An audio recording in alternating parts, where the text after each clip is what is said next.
बच्चों, आज आपका टॉपिक है मौखिक एवं लिखित भाषा। ठीक है। अब मौखिक और लिखित भाषा का मान लो आ जाए कि अर्थ स्पष्ट करते हुए इसके सिद्धांतों की व्याख्या कीजिए, या दोनों ही भाषाओं का अर्थ स्पष्ट करते हुए उद्देश्य बताइए, या इनका मनुष्य के जीवन में क्या महत्व है, मौखिक और लिखित भाषा का आपस में क्या संबंध है और इन दोनों में क्या अंतर है। ठीक है। तो आपका एक लॉन्ग क्वेश्चन बनता है इसका। इसमें से जो ये नोट्स हैं इनमें से कहीं से भी ये टॉपिक आ जाए तो आप ये आंसर लिख सकते हो। ठीक है। इसमें कोई दिक्कत नहीं, आपको 6 तरह के क्वेश्चन अलग अलग करने की ज़रूरत नहीं है, इसी में ही ये सारे टॉपिक्स इंक्लूड है। तो अब सबसे पहले करेंगे हम मौखिक भाषा का अर्थ। ठीक है। भाषा के दो रूप होते हैं, कौन से? मौखिक और लिखित। ओके।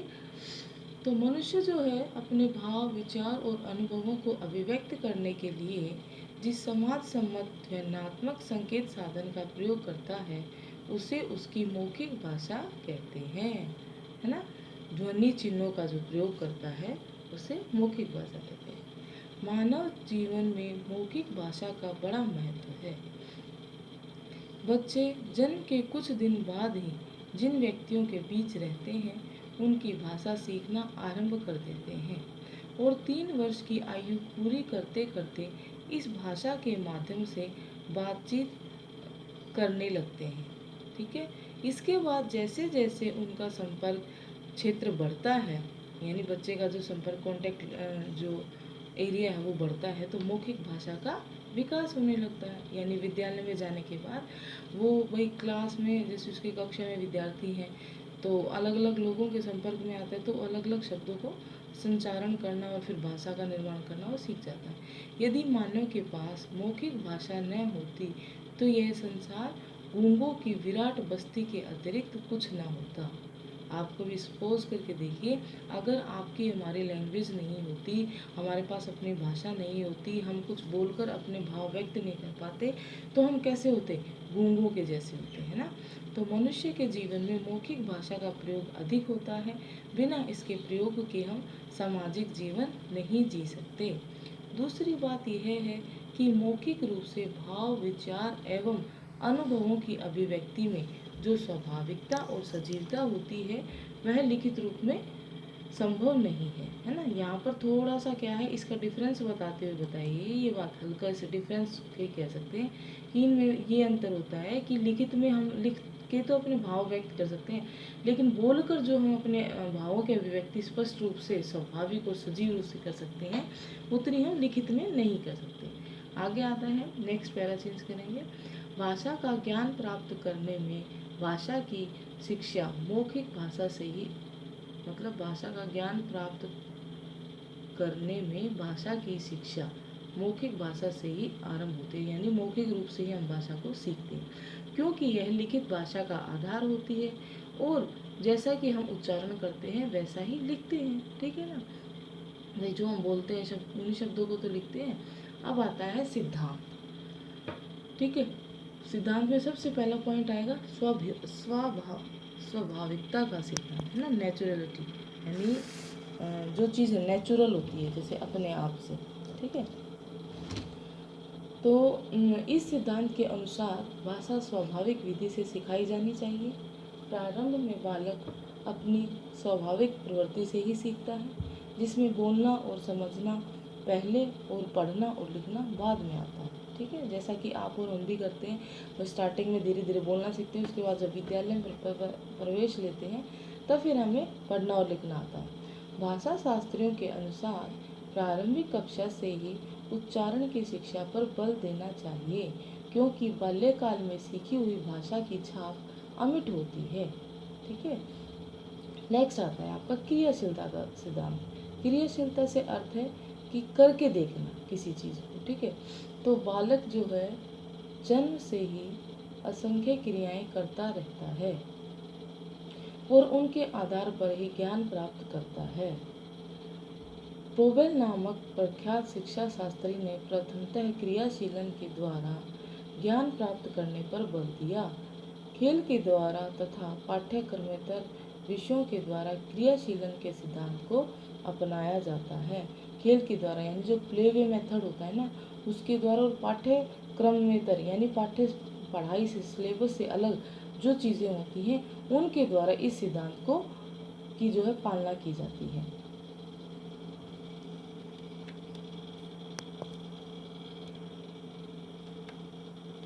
नेक्स्ट आता है आपका किसका सिद्धांत? अभ्यास का सिद्धांत। भाषा एक कला है, विज्ञान नहीं, और प्रत्येक कला को ग्रहण करने के लिए अभ्यास की आवश्यकता पड़ती है। और ऐसा कहा भी गया है कि practice makes a man perfect, यानी निरंतर अभ्यास करने से ही व्यक्ति किसी कार्य में निपुण होता है। ठीक है, निरंतर अभ्यास से कठिन कार्य भी साध्य हो जाता है, क्योंकि continuous struggle is ever reward with great success. ठीक है, लगातार प्रयत्न करने से जो है ना महान सफलता की प्राप्ति होती है। ठीक है, तो आप ये इंग्लिश में कोटेशन डाल सकते हैं छोटी छोटी जो आपके पॉइंट से रिलेटेड हो, और उसको अलग से आप हाईलाइट कर देना। नेक्स्ट आता है आपका वार्तालाप का सिद्धांत। वार्तालाप का सिद्धांत, कोई भी भाषा वार्तालाप के जरिए जल्दी सीख सकते हैं बजाय लिखने के। हम लिख कर कोई चीज़ सीखते हैं तो उसके बजाय हम बोल कर उसे सीख सकते हैं जल्दी। बालकों को लिखना सिखाने से पहले बोलना आना चाहिए, क्योंकि इसमें समय भी कम लगता है और विचारों को व्यक्त करने की शक्ति भी बढ़ती है। ठीक है ना। नेक्स्ट आता है अपना अनुपात और क्रम का सिद्धांत। हिंदी भाषा के दो अंग हैं, एक ग्रहण और दूसरा अभिव्यक्तिकरण। दूसरों के विचारों को मनुष्य सुनकर या पढ़कर ग्रहण करता है और फिर परिस्थिति के अनुसार उन्हें व्यक्त करता है। अतः इस संपूर्ण प्रक्रिया में हम क्रम और अनुपात को का ध्यान अवश्य रखना चाहिए। जैसे अनुपात का ध्यान रखते हुए उच्चारण, अक्षर ज्ञान, शब्दावली, व्याकरण, संवाद आदि की शिक्षा देना। आप समझिए जैसे कि हम कहीं जाते हैं, जैसे शादी का फंक्शन है या कोई ऐसी कोई मतलब पारिवारिक कोई प्रोग्राम है, कुछ भी जैसे हो रहा है घर में पड़ोस में हम जाते हैं, तो वहाँ हम देखते हैं कि लोगों के द्वारा किस प्रकार की किस समय पर कैसी भाषा का प्रयोग किया गया, किन शब्दों का, तो उन चीज़ों को हम वहाँ से ग्रहण करते हैं कि अगर कल को हमारे साथ ऐसी सिचुएशन होती है तो हमें कैसे बिहेव करना है। तो ये सब क्या है, अनुपात और क्रम को जो है ना उस चीज़ को अनुपात में रखना, भाई आपको कहाँ कब क्या बोलना है। तो ये सिद्धांत आता है अनुपात और क्रम का। नेक्स्ट आता है आपका व्यक्तिगत भिन्नता का सिद्धांत। अब इस सिद्धांत में मनोवैज्ञानिकों का जो है उनकी राय मानी जाएगी। उन्होंने क्या बताया है कि प्रत्येक व्यक्ति का व्यक्तित्व दूसरे व्यक्ति से सर्वथा भिन्न होता है। ठीक है, ये तो आपको हमको सबको पता है कि व्यक्तिगत भिन्नताएं, पर्सनैलिटी डिफरेंस होता है। अतः अध्यापकों को व्यक्तित्व ध्यान रखकर छात्रों को शिक्षा के प्रति प्रोत्साहित करना चाहिए, क्योंकि अलग अलग बच्चों की कैचिंग पावर अलग अलग होती है, वो किस तरह से कितना सीख पाता है, इस चीज़ के लिए बच्चों को हो जो अध्यापक है उन्हें प्रेरित करना चाहिए। नेक्स्ट आता है आपका रुचि या प्रेरणा का सिद्धांत। आज की शिक्षा प्रणाली बालक के मनोवैज्ञानिक दृष्टिकोण पर टिकी हुई है। ठीक है, क्योंकि पहले समय में बच्चों की ओर ध्यान नहीं दिया जाता था, सिर्फ अध्यापक को अपने पाठ्यक्रम से मतलब होता था। अतः बालक की रुचि किस विषय में है और उसे सिखाने के लिए कैसे प्रेरित किया जाए, इस बात को जो है अध्यापक को जानना अति आवश्यक है। यानी एक टीचर जब कक्षा में पढ़ा रहा है तो उसे पता होना चाहिए कि बच्चों के अंदर पर्सनैलिटी डिफरेंस है, उनके व्यक्तित्व में भिन्नता है, तो उन्हें किसी चीज़ से संबंधित अगर कोई समस्या आ रही है तो उसका सोल्यूशन करें, और उन्हें भाषा किस तरह से सिखाई जाए इसके लिए भी उनको जो है सजग होना चाहिए। तो जैसे कुछ विषयों का प्रयोग करके, हाँ जैसे अब जो टीचर है वो बच्चों के बारे में कैसे जान सकता है, नंबर एक प्रश्नोत्तर प्रणाली के द्वारा। जैसे हम कक्षा में क्वेश्चन पुट करते हैं, प्रश्न पूछते हैं कि हमने कल जो पढ़ा है उसमें से आपको कितना समझ आया, तो हम प्रश्न पूछते हैं, तो इससे हमें क्या पता चलेगा, रुचि, और ये सिद्धांत है हमारा रुचि या प्रेरणा का। तो एक तो बच्चे प्रेरित होंगे कि हाँ भाई सर ने मैडम ने इस कक्षा में सुना तो हम याद करके जाएँ। दूसरा, प्रेरणा के साथ साथ उनके अंदर रुचि की उत्पन्न होगी। ठीक है, तो भाई वो इंटरेस्ट लेंगे पढ़ाई में। नेक्स्ट आता है पाठ को मूर्त बनाकर। मूर्त बनाने का मतलब सजीव बनाकर, यानी आप जो लेसन पढ़ा रहे हो उसके बारे में आपको कोई पिक्चर या चार्ट या मॉडल बना के लेके जाना होता है, ताकि बच्चों का ध्यान उसकी ओर आकर्षित रहे और वो पढ़ाई में रुचि लें। नेक्स्ट आता है आपका दृश्य श्रव्य साधनों का प्रयोग करके। जो ऑडियो विजुअल जो आपके साधन हैं आपके पास, उनका भी प्रयोग करके हम बच्चे के अंदर रुचि उत्पन्न कर सकते हैं। नेक्स्ट आता है रचनात्मक क्रियाओं का आयोजन, यानी जो क्रिएटिविटी हम दिखाते हैं बच्चों को, हम बोलते हैं चार्ट्स बनाने के लिए, कोई पिक्चर बनाने के लिए, कोई स्पेशल डे है उस पर आपको कोई कुछ बनाना है, तो ये सब क्या है, रचनात्मक क्रियाएँ हैं। इनसे क्या होता है, बच्चे के अंदर रुचि उत्पन्न होती है। नेक्स्ट आता है निश्चित लक्ष्य का सिद्धांत। किसी निश्चित उद्देश्य को सामने रखकर पाठ का चयन किया जाता है। अतः शिक्षक को कोई भी विषय का ज्ञान देने से पूर्व उसके सामान्य और विशिष्ट उद्देश्यों को स्पष्ट करके बताना चाहिए। भाई आपका लाइफ में क्या आपका एम्स है, तो उस सिद्धांत को मद्देनज़र रखते हुए पाठ का चयन किया जाना चाहिए। नेक्स्ट आता है चयन का सिद्धांत। इस सिद्धांत में चयन क्रमानुसार होना चाहिए। जैसे प्रथम अवस्था में पाठ के मुख्य तत्वों का चयन तथा द्वितीय अवस्था में पाठ के अन्य तथ्य जैसे शब्दार्थ है, रचना है आदि की शिक्षा देनी चाहिए। जैसे आप हिंदी, इंग्लिश या संस्कृत का लेसन पढ़ा रहे हैं, तो इसमें चयन पहले सबसे पहले क्या करना, हमें एक पैरा पढ़ा देना है। उसके बाद हमें फिर क्या करना, उस पैरे में से जितने भी कठिन शब्द आते हैं वो निकालने हैं। फिर उन शब्दों का प्रयोग करते हुए वाक्य का निर्माण यानी रचना, यानी रचनात्मक प्रवृत्ति का विकास होगा बच्चे के अंदर। तो हमें चयन का सिद्धांत जरूर रखना है कि स्टेप वाइज चलना हमें कक्षा में, पहले क्या पढ़ाना, उसके बाद क्या और उसके बाद क्या।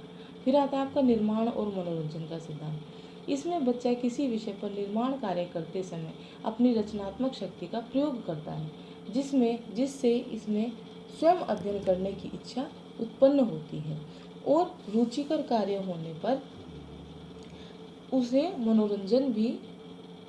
उसका मनोरंजन भी होता है। ठीक है ना।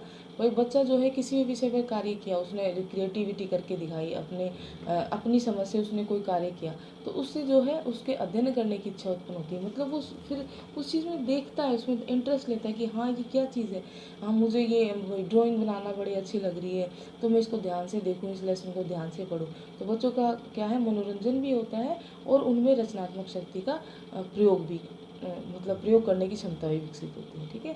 तो निष्कर्ष में लिखेंगे इन सिद्धांतों का प्रयोग प्राथमिक कक्षाओं में ही करना चाहिए। प्राथमिक कक्षा यानी जो प्राइमरी लेवल होता है। ठीक है। उसके बाद फिर उन्होंने बताया है कि इससे भाषा शिक्षण उद्देश्यपूर्ण, सरल, सुगम और उपयोगपूर्ण होते हैं। ठीक है। नेक्स्ट आता है आपका मौखिक भाषा के उद्देश्य। ये आप मिला जुला के भी लिख सकते हो, इसमें कोई बड़ी बात नहीं है, और आप अलग से देखना चाहो, करना चाहो तो ये ऐसे भी लिख सकते हो। ठीक है।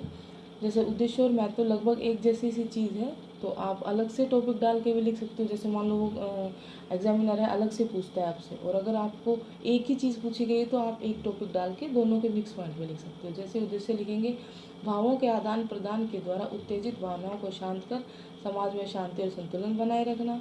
दूसरा उद्देश्य है आत्मसंतोष, यानी जब व्यक्ति अपने भावों को दूसरों के सामने व्यक्त करता है तो उसे क्या होता है, आत्मसंतोष, स्वयं की आत्मसंतुष्टि होती है। नेक्स्ट, एक शिक्षक के सामने मौखिक भाषा को लेकर निम्न उद्देश्य होना चाहिए। एक शिक्षक को किन किन बातों का ध्यान रखना है। नंबर 1, बालकों में स्वाभाविक रूप से शुद्ध, प्रभावपूर्ण एवं प्रभाव उत्पादक ढंग से वार्तालाप करने की योग्यता विकसित करना। नेक्स्ट आता है छात्रों में निरंतर बोले जाने की क्षमता पैदा करना। नेक्स्ट, मधुर एवं रोचक भाषण देने की शक्ति विकसित करना। नेक्स्ट, संकोच, झिझक और आत्महीनता को दूर करना। ठीक है। इसी तरह से आप ये महत्व देखेंगे, छोटे छोटे पॉइंट्स हैं। समय की बचत, यानी मौखिक भाषा से क्या होता है, कम समय में अधिक से अधिक तथ्यों को संवाद के माध्यम से जनता तक पहुंचाया जा सकता है। नेक्स्ट, प्रभावपूर्ण माध्यम, जो मौखिक जो रूप है भाषा का वो प्रभावपूर्ण माध्यम है, यानी इस मौखिक रूप के द्वारा हम अपना प्रभाव जो है सामने वाले पर जमा सकते हैं। नेक्स्ट, समझने में आसान, मौखिक भाषा जो है वो लिखित भाषा की बजाय समझने में ईजी होती है। नेक्स्ट, आपातकालीन परिस्थितियों में उपयोगी, यानी जो इमरजेंसी कंडीशंस होती है उस समय हम लिख के थोड़ी कि हमें पेन पेपर नहीं मिल रहा तो हम क्या लिखें, कैसे लिखें, तो उस समय जो है वो मौखिक भाषा जो है ना, हम तुरंत बोल के इस भाषा का प्रयोग करके आपातकालीन परिस्थितियों में से का सामना कर सकते हैं। नेक्स्ट आता है धन की बचत। वह लिखित रूप के लिए तो आपको क्या है, कॉपी भी चाहिए, रजिस्टर भी चाहिए, पेन भी चाहिए, पेंसिल, लेकिन अगर आप देखें कि सिर्फ आपको मौखिक, वो तो लिखित भाषा के लिए चाहिए, और अगर आपको मौखिक भाषा का प्रयोग करना है तो उसमें ये सब नहीं चाहिए, तो आपके धन की भी बचत होती है, समय की भी होती है। नेक्स्ट वही आता है प्रभावपूर्ण संयोजन, यानी इनका जो कॉम्बिनेशन बैठता है मौखिक भाषा का वो भी इफेक्टिव होता है। नेक्स्ट है परिशुद्धता और गति जो है लिखने की बजाय देखा जाए तो जो बोलने की गति है वो तीव्र भी होती है और शुद्ध भी होती है। क्योंकि लिखने में हम मिस्टेक कर सकते हैं, लेकिन बोलने में मात्राओं का कोई ज़्यादा मतलब फोकस नहीं दिया जाता। नेक्स्ट है उचित नियंत्रण एवं निरीक्षण, यानी मौखिक भाषा के द्वारा हम नियंत्रण भी रख सकते हैं। अब मान लो हम पब्लिक के बीच में खड़े हैं, तो उनको नियंत्रण करने के लिए जो हम ये थोड़ी है कि लिख कर उन्हें कहेंगे कि आप भाई शांति बनाए रखें, अनुशासन में रहे, तो हम बोल कर ही तो कहेंगे ना। तो उनका नियंत्रण कर सकते हैं और मौखिक भाषा के द्वारा ही या भाषा के मौखिक रूप के द्वारा ही उनका निरीक्षण किया जा सकता है। ओके।